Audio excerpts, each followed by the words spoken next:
今儿啊，咱聊个早年绿皮火车上的邪事儿，说出来您可能觉得玄乎，但这可不是我编的，是我一远房表哥叫小周亲身经历的。这人后边还有不少奇事儿，咱今天先单说这绿皮车厕所的事儿，慢慢聊。这事儿发生在90年代末，大概是98年还是99年，记不清了。反正那时候正是南下打工潮最凶的时候。村里的年轻人但凡有点力气的都往广东、深圳跑，进厂打工，挣得比家里种地多10倍都不止。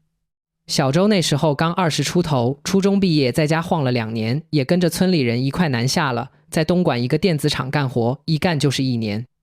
到了年底要过年了，谁不想家啊？那就得买票回家。那时候可不比现在，手机一点票就买着了。那时候买票得去火车站排队，排一宿都不一定能买着。春运的绿皮车那叫一个挤，您要是没经历过，真想象不出来有多夸张。怎么说呢？车厢里座位上是人，过道里是人，行李架上塞着大包小包，连座椅底下都躺着人。上车得靠挤，下车得靠喊，走一步都得侧着身子，不小心就能踩着人。车厢里什么味儿都有，泡面味、咸菜味、脚臭味、烟味，还有小孩的奶味混在一块，闻着上头。但那时候没人嫌这个，能挤上车，能有个站的地方就不错了，能买着硬座票，那都算运气好的。小周运气还算不错，排了1天1夜的队，买着了一张硬座票。最慢的那趟绿皮车从东莞到郑州34个小时。34个小时啊，搁现在高铁6个小时就到了，那时候就得熬1天2夜。但没办法，便宜啊，几十块钱，打工的都舍不得买贵的。出发前几天，他妈特意托人捎来话，让他千万注意安全，别跟陌生人搭话，看好自己的包。还有啊，后半夜火车上的厕所，能不去就不去，实在要去，也千万别往那个坑洞里看，记住没？小周那时候年轻，20出头，火气旺，根本不信这些神神叨叨的，还跟捎信的人笑，说我妈年纪大了，就爱瞎琢磨，一个厕所而已，有啥不能看的。后来临走的时候，同村的老乡又给他塞了个红布包，说是他妈特意缝的，里边装了点皂土和桃树枝，让他揣在内衣口袋里，别丢了。小周嫌麻烦，本想扔了，但一想是妈的一片心意，就随便塞在了秋衣口袋里，也没当回事。您看，年轻人都这样，长辈的话总觉得是啰嗦，是老观念，非得自己撞上点啥才知道厉害。您说是不是这个理儿？上车之后，头半天还挺新鲜。小周旁边坐的是个60多岁的大爷，河南老乡，也是去广州看儿子回来的。俩人聊得挺投机。旁边还有几个打工的小伙子，凑一块打牌、斗地主，吵吵嚷嚷的，时间过得也快。中午泡碗泡面，就着家里带的咸菜，吃得也香。那时候绿皮车有卖盒饭的，5块钱一盒，小周舍不得买，就吃自己带的泡面和馒头，能省一点是一点，打工挣钱不容易啊。就这么熬到了晚上，天渐渐黑了，窗外的景色也看不清了，就剩点点灯光一晃而过，车厢里的灯也调暗了，昏黄的，照得人犯困。打牌的也散了，聊天的也没声了，大家都开始打盹。硬座嘛，您也知道，怎么睡都不舒服，脑袋歪着，靠着窗或者趴在小桌子上，睡一会儿醒一会儿，脖子酸得要命。小周也困，但睡不着，一是不舒服，二是激动，想着马上就能回家见爹妈了，心里乱哄哄的。就这么熬啊熬，熬到了后半夜，大概1点多快2点的时候，车厢里彻底安静了，就剩火车哐当哐当碾铁轨的声音均匀得很，催得人更困了。就在这时候，小周突然觉得肚子一阵绞痛，坏了，可能是晚上那碗泡面有问题，或者喝了凉水，肚子受凉了。那疼劲儿一阵一阵的，直冒冷汗，实在憋不住了。他心里嘀咕，真不是时候，后半夜最不想动的时候偏要上厕所，但没办法，人有3急，总不能拉裤子里吧。他只好慢慢起身，侧着身子往过道走。这过道里横七竖八躺的都是人，有坐在地上靠在座椅上睡的，有直接铺张报纸躺在地上的，还有钻到座椅底下睡的。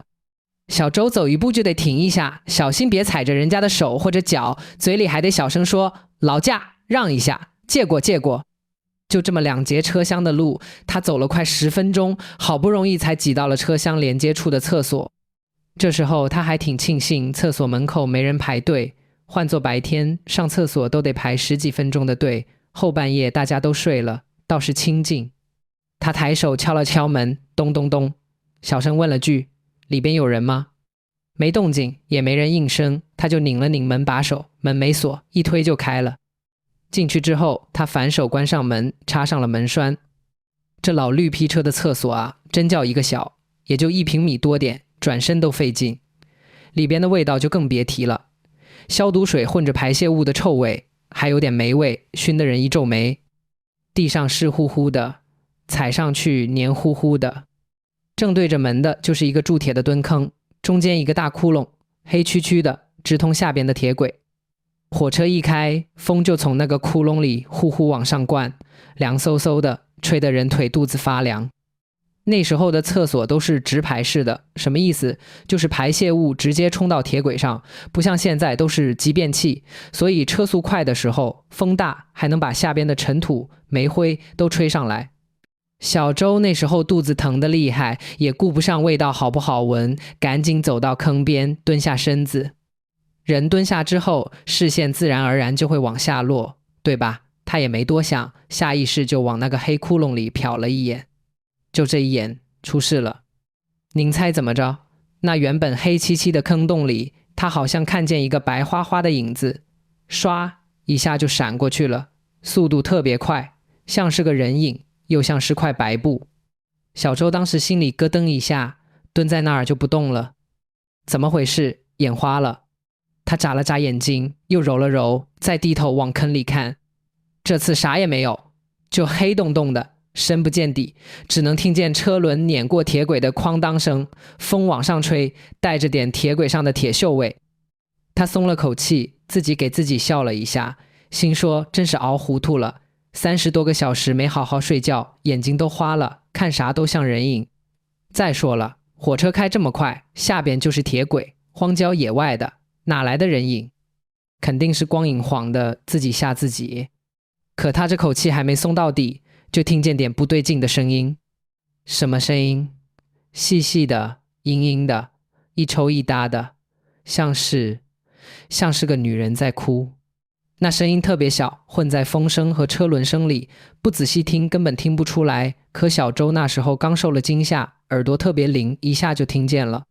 而且这声音就是从脚底下，从那个坑洞里传上来的。这下小周的汗毛歘一下就竖起来了，后脖颈子直冒凉气。不对啊，这不可能啊！火车正开着呢，时速50-60公里，下边就是悬空的铁轨，两边都是荒山野岭的，怎么可能有女人哭？肯定是风声。对，风声灌进洞里，回旋的声音听着就像人哭，自己吓唬自己，真是没出息。他不停在心里给自己打气，可越听越觉得不对。风声是呼呼的，是直的，可这声音是弯的，有起有伏，一抽一咽的，真真切切就是人哭的动静，还是个年轻女人的声音，听着特别委屈，特别怨。这时候他就觉得厕所里的温度一下就降下来了。本来车厢里人多，热得很，他刚才走过来的时候还出了点汗，可这会儿厕所里像掉进了冰窖一样，冷气顺着裤腿往上钻，往骨头缝里钻，冻得他一哆嗦，瞬间起了一身鸡皮疙瘩。那股冷不是冬天的干冷，是阴寒湿冷，贴在皮肤上，汗毛都竖起来了。小周再也蹲不住了，肚子也不疼了，满脑子就一个念头，赶紧走。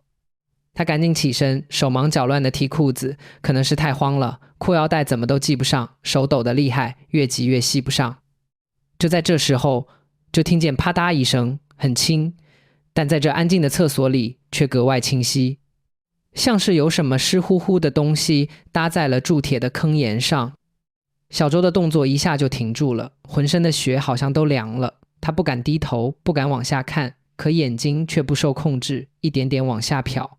这一看，他魂都快飞了。就见那黑黢黢的坑洞里伸上来一只手，一只青白色的手，皮肤皱巴巴的，像是在水里泡了很久，手指细得跟柴火棍似的，指甲盖是灰黑色的，长长的，里边全是泥。那只手就搭在坑沿上，手指还在微微的动，一点点往上扒，好像要从坑里爬出来。小周当时脑子嗡的一声，一片空白，整个人都僵住了，像被钉在了地上。张着嘴想喊，可嗓子里像堵了棉花，一点声音都发不出来，只能发出呵呵的气声。他就眼睁睁看着那只手一点点往上挪，手腕露出来了，胳膊也露出来了，皮肤都是青紫色的，还沾着点黑褐色的东西，看着像血又像泥。下边的哭声也越来越清楚了，就在他脚边，细细的，怨怨的，听得人心里发紧，头皮发麻。救命！救救我！隐隐约约的，他好像还听见这么一句，声音飘忽忽的，不知道是真的还是他幻听了。这时候他才反应过来，跑，赶紧跑！他猛地转身，扑到门上，双手抓住门把手，使劲往外拉，可那门纹丝不动，像是被焊死了一样。他又用肩膀撞，用脚踹，咚咚响，可那门就是打不开，就好像外边有个人死死地顶着门。开门，开门啊！救命！他终于喊出声了，声音都破音了，带着哭腔，可外边一点动静都没有，好像整个车厢的人都睡死了，没人听见他的喊声。他回头再看，那只手已经扒住了坑沿的另一边，整个胳膊都伸上来了，看那架势，马上就要探出身子来了。坑洞里黑乎乎的，好像有一张脸正在往上抬，眼看就要露出来了。小周吓得腿一软，扑通一声就坐在了地上，后背紧紧顶着门板，浑身都抖成了筛子。他想往后退，可后边就是门，退无可退。就在这时候，他突然想起怀里的红布包，就是他妈让他揣的那个。他像抓住了救命稻草一样，赶紧伸手往怀里掏，手抖得厉害，掏了半天都掏不到，急得眼泪都下来了。就在他指尖刚碰到红布包的时候，突然传来咚咚咚的敲门声，外边响起一个男人的声音，嗓门挺大：“里边的人好了没有？快点啊，外边有人等着呢。”这一声如同惊雷一样，一下就把小周从恐惧里拽出来了。是乘务员。救命，快开门，里边有东西！小周带着哭腔大喊。外边的乘务员似乎愣了一下，紧接着就说：“你别慌，门没锁，你把门栓拉开就行。”小周赶紧去摸门栓，刚才明明插得死死的门栓，这时候轻轻一拔就开了。他顺势一推门，门呼一下就开了，外边站着个40多岁的乘务员，穿着藏蓝色的制服，手里拿着个手电筒，正皱着眉看他。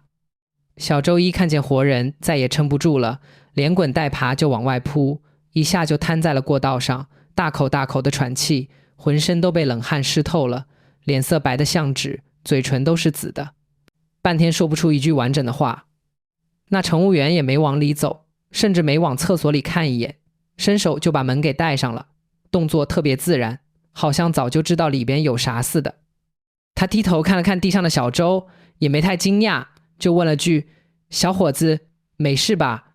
是不是看见啥了？”小周指着厕所，手指都在抖，手，里边有手，从坑里伸出来了，还有女人哭，真的，我没瞎说。乘务员左右看了看，见过道里没人，也没人被吵醒，就压低声音说：“行了行了，别喊了，吵醒别人不好，赶紧起来，回你座位上去，后半夜别再来这个厕所了，实在憋不住就往前多走2节车厢，去那边的，听见没？”小周赶紧点头，撑着墙慢慢站起来，腿还软呢。他问：“大哥，这到底是咋回事啊？里边真有。”乘务员摆了摆手，打断他的话：“别问那么多，也别到处说，就当是眼花了，回去喝口热水，歇会儿就好了，记住别再来了。”说完，乘务员就转身走了，也没去检查厕所，也没叫人，就跟没事人一样。小周站在原地，愣了好半天，冷风从车厢连接处的缝隙吹进来，吹得他一哆嗦，才回过神来。他不敢再待在这儿，赶紧扶着墙，一步一步往回走。回到座位上，旁边的大爷被他吵醒了，迷迷糊糊睁开眼，一看他那样，吓了一跳，赶紧坐直了身子，问：小伙子，你这咋了？上个厕所怎么跟掉了魂似的，脸这么白？小周再也忍不住了，坐下之后就把刚才在厕所里的遭遇一五一十跟大爷说了一遍。他说的语无伦次，手还在抖，可见真是吓得不轻。大爷听完叹了口气，摇了摇头，说：哎，我就知道你呀，肯定是往坑洞里看了，对不对？小周赶紧点头：是啊，大爷，我就下意识看了一眼，谁知道真有东西啊。大爷说：这就对了，老辈人传下来的规矩，绿皮车夜车的厕所不能往坑里瞅，尤其后半夜2点来钟，正是阴气最重的时候，你这孩子咋就不听劝呢？小周就问大爷：这到底是咋回事啊？那厕所里真有那东西？大爷往椅背上靠了靠，压低声音跟他说起了这趟车的往事。原来啊，这趟线路跑了快20年，想象中不好，响枪响的护栏，火车撞人是常有的事儿。附近村里的人横穿铁路被火车撞了的，每年都有几个。但这节车厢的厕所邪性，是因为10多年前出过一桩惨事。大概是80年代末吧，有个年轻姑娘，20岁左右，是周边县里的，去南方打工，谈了个对象，本来准备年底回家结婚的，结果对象把她的钱都骗走了，连回家的路费都没给她留。姑娘又急又气，想不开，就在这趟夜车上躲进了这个厕所，打开厕所的外门，直接跳下去了。那时候火车正开着呢，速度不慢。姑娘跳下去之后，正好摔在铁轨上，后边的车轮没刹住，直接就碾过去了，人都没个全尸。从那以后，这节车厢的厕所就开始出怪事了。经常有半夜上厕所的乘客说听见里边有女人哭，还有人说往坑里看能看见一只手或者一张白脸。最邪乎的一次，有个女乘客进去之后直接就吓晕过去了，醒了之后就疯疯癫癫的，说里边有个穿白衣服的女的要拉她下去。铁路上也派人查过，啥也没查出来，就说是乘客幻觉、睡眠不足导致的。可这事儿传得越来越凶，沿线的人都知道这趟车的厕所邪性，车上的老乘务员也都心里有数，值夜班的时候轻易不来这边，查票也尽量绕着走。真要去厕所都得先敲3下门，等里边没动静了再进，也不往坑里看，速战速决。大爷说：我这是第3次坐这趟车了，每次都听人说这事儿。刚才我看你后半夜往那边走，本来想叫住你，结果你走得快，一转眼就没影了。哎，也算你运气好，没出啥大事，就是吓着了。要是换个体弱的，指不定出啥事儿呢。小周听得后背发凉，鸡皮疙瘩起了一层又一层。他想起刚才乘务员的反应，难怪人家不进去看，原来是早就知道这事儿。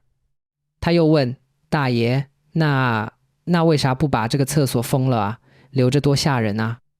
大爷哼了一声，说：封咋封？一节车厢就一个厕所，封了乘客去哪？春运的时候人这么多，厕所都不够用，还能封？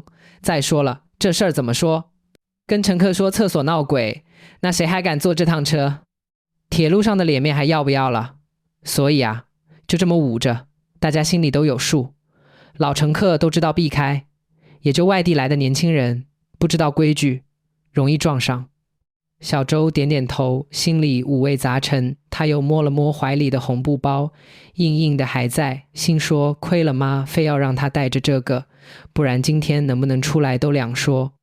大爷又跟他说：小伙子，记住了，出门在外，3分怕人，7分怕鬼，不该看的不看，不该问的不问，不该搭的话不搭，总没坏处。尤其是这种老火车、老旅馆、老宅子，年头久了，什么事儿都可能发生。你年轻，火力壮，本来阳气重，一般东西进不了身，但架不住你主动凑上去啊。你往坑里看，那不就是主动跟人家对上眼了吗？人家可不就找你来了啊。小周连连称是，心里把这话记死了。从那之后，小周再也不敢提上厕所的事儿了，宁可憋着，憋得肚子都疼了，也硬扛着。一直熬到天蒙蒙亮，太阳出来了，车厢里也渐渐热闹起来了。他才敢去前边车厢的厕所，而且进去之后低着头，眼睛盯着自己的鞋，绝不往坑洞里看一眼。速战速决，出来之后一身轻松。后来火车到了一个大站，株洲还是长沙记不清了，上来一大波乘客，乘务员也换班了，新来的乘务员是个20出头的小伙子，挺热情，来回打扫卫生。小周去打开水的时候，正好碰见这个年轻乘务员，就壮着胆子递了根烟过去，问兄弟，跟你打听个事儿，咱后边那节车厢的厕所是不是有点说法啊？年轻乘务员接过烟，左右看了看，见没人，就压低声音说，哥，你是不是昨晚遇上事儿了？我跟你说，这事儿我们车厂不让往外说，怕引起恐慌。但这节厕所是真邪性，我刚来的时候不信，后来听老乘务员说，上个月还有个大哥半夜进去，直接下瘫了，也是说看见坑里有手，还有白影子。小周问，那你们平时都不敢去那厕所吗？乘务员说，谁敢去啊？我们值夜班的，宁肯多走2节车厢，也不去那个。老乘务员都说，那地方怨气重。而且不光这个厕所，这条线上好几个地方都邪性，比如前边有个长隧道，火车进去的时候都不能乱说话，也不能往窗外看，说以前隧道塌方，埋了不少工人在里边。小周听得一愣一愣的，说，那你们就不怕啊？天天跑这条线？乘务员笑了笑，说，怕有啥办法，干的就是这份工作。再说了，我们身上穿着制服，带着肩章，阳气重，一般也没事儿。再就是兜里都揣着打火机，遇上不对劲的，点根烟，明火能驱邪。老乘务员教的，管不管用不知道，求个心安呗。俩人又聊了几句，乘务员就去忙了。小周站在开水房，看着窗外飞逝的景色，心里感慨万千。您说这事儿，不信吧？自己亲身经历的，那只手的样子，那哭声，到现在想起来都清清楚楚，绝对不是幻觉。信吧？又觉得太离谱了，不符合科学。但这世上没法用科学解释的事儿多了去了，对吧？后来火车终于到了郑州站，小周下车的时候，脚踩在地上，还觉得有点飘，像做梦一样。他回头看了一眼那列绿皮车，绿漆都掉了不少，旧旧的趴在铁轨上。谁能想到他肚子里藏着这么多怪事呢？回到家之后，小周就病了，发了3天高烧，满嘴胡话，老是喊别拉我，有手。他妈一看就知道是吓着了，赶紧找村里的神婆给叫了叫魂，又用桃树枝抽了抽身子，折腾了2天，烧才退下去，人也慢慢精神了。从那之后，小周算是落下病根了，再也不敢坐夜车了，出门要么买白天的票，要么就等后来通了高铁，坐高铁。而且不管什么厕所，只要是蹲坑有洞的，他都绝不往下看，低头盯着自己的脚尖，完事就走，1秒钟都不多待。后来过了10来年，有一次小周去湖南出差，正好又坐上了那趟线路的火车，不过已经不是当年的绿皮车了，换成了红皮车，条件好了不少。他特意走到当年那节车厢的位置，看了看厕所。厕所翻新了，里边贴了瓷砖，亮堂多了，坑洞也小了，看着干净卫生。他问车上的乘务员，说以前这厕所是不是有过怪事？乘务员是个小姑娘，摇摇头说不知道，她才来2年，没听说过。也不知道是真的随着车皮换掉，那些东西就走了，还是说老人们都退休了，这事儿也就没人再提了。但小周心里清楚，当年那一幕是真真切切发生过的。他跟我说起这事儿的时候，还心有余悸，说兄弟，你是没经历过，真吓死人。以后不管坐啥车，千万别好奇往厕所坑里看，真的没好处。其实啊，不止绿皮车，我还听过好多类似的说法，比如老房子的井不能半夜往井里看，比如河边的漩涡不能盯着看，比如深夜的镜子不能对着照。老辈人传下来的禁忌多了去了。有人说这些都是封建迷信，是老辈人编出来吓唬人的，这话也对也不对。您想啊，早年绿皮车的厕所安全系数很低，外门能打开，车速又快，你趴在坑边往下看，万一脚下一滑，或者火车突然颠簸掉下去了，那还有命吗？所以老辈人就编出这些怪谈来，告诉你不能往下看，吓住你，也就保证了你的安全。说白了，很多禁忌本质上都是安全提醒，只是过去的人没文化，不会讲大道理，就用这种神神鬼鬼的方式让你记在心里，不敢违反。但话又说回来，就算是为了安全，咱遵守一下也没坏处，对吧？不管有没有那些邪乎事儿，不往坑里看，总归是安全的。好奇心这东西，在别的地方用用也就算了，在这种危险的地方，还是收一收比较好。您说是不是这个理儿？我记得我小时候，大概10来岁吧，第一次跟我爸坐绿皮车去北京。那时候我也好奇，厕所那个洞黑黢黢的，总想往下看看，到底通到哪。结果我刚一低头，我爸一巴掌就拍我后脑勺上了，给我拍得一懵。我爸说：“看啥看，脏不脏？赶紧起来。”那时候我还委屈呢，心说看看怎么了，至于打人吗？